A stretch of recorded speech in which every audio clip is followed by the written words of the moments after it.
Hello friends, welcome to Sahu Studies. In this video, I am going to discuss about collect function in Scala. So, why do we use collect function? So, it is used to collect the element of a data frame in array of row type. All the collected element of array sends to driver node. This is very important. I will discuss this in some time. It is an action. It is suitable for a small data frames. It is used if you use the large data frame, then it may give some memory related exception. So let's discuss about this driver node.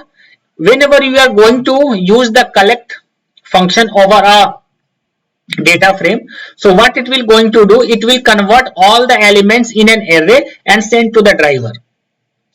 So suppose if the data frame which you are converting into an array with the help of a collect function, if it is very large, then what will going to do with the driver node? If the memory of the driver is not enough to hold this array element which is converted with the help of a collect function,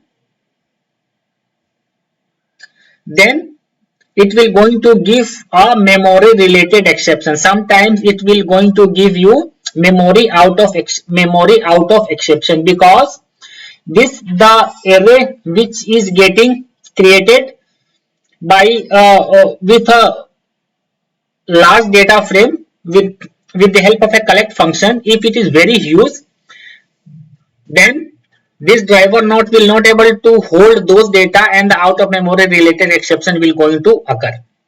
So whenever we are using this collect function, we should be make sure that the data which we are converting from data frame to array, the data set is very small. Otherwise, it will impact on the performance and sometimes it will give memory related exception.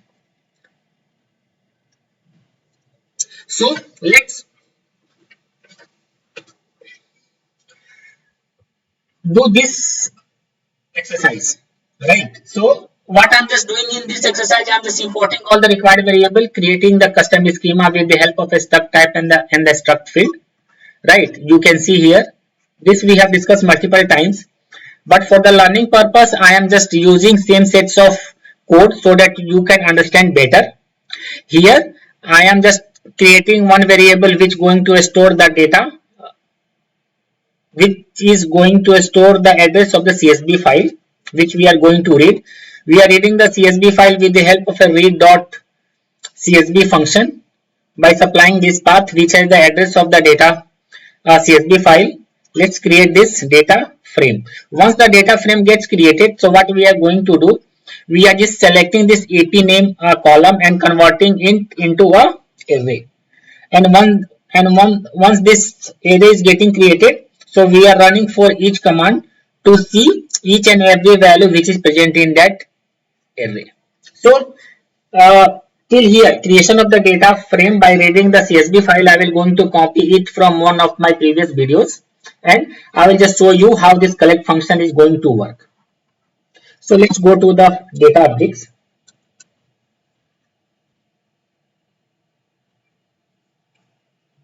Let's create a notebook.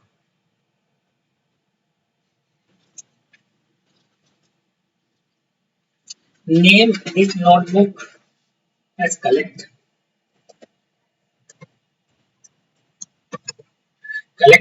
and let's connect this notebook with our running cluster. Now let's copy the code till creation of a data frame by reading a CSV file.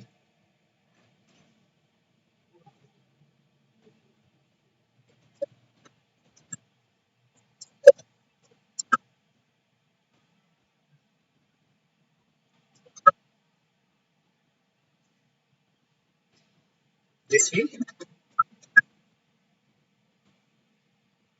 read the CSV file and create a data frame.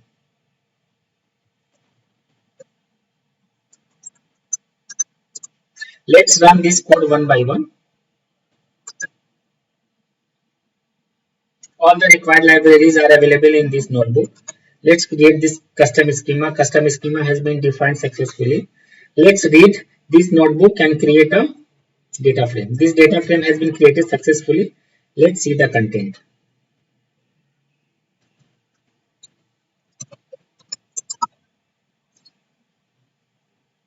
So this is the data frame. Let's see how collect function works. So what I'm just doing, I'm just creating a variable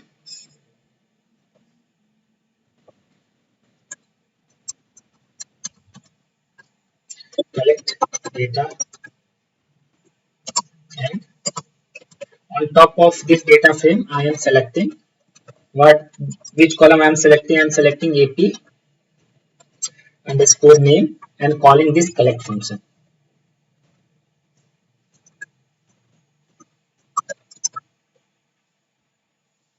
Now what this code is doing, I am selecting this AP column from in this data set and converting into the array with the help of a collect function. So all the record which is present in the AP column, now it is present in this array. And how we have converted it? We have converted it with the help of a collect function. So let's see the content of this array. Okay.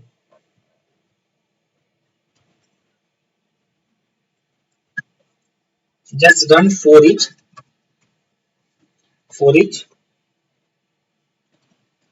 AP row, and then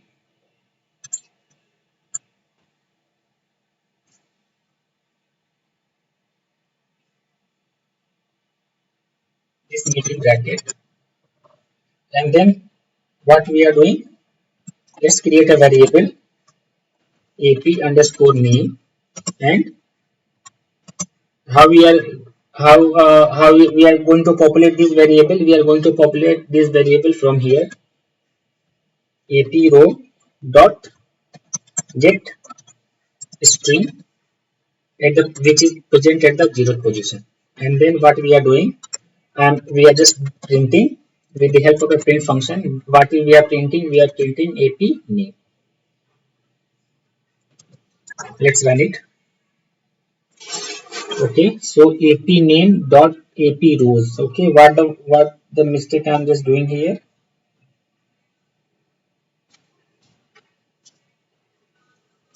What it is saying that, okay, sorry, I have put it the comma, it should be dot. So we can see that Santosh Shah, then let's print one more, let's do plus and this put the space in. We can see how this Santosh Shah, Indu, Yogyata, Sunil and Mayank, these are the value which is present in this AP name column. So we have converted it into arrays with the help of a collect function, and with the help of a for each function I am just printing each and every element which is present in this array. So in this video we have seen how the collect function generally works in Scala. Let's go to the PPT.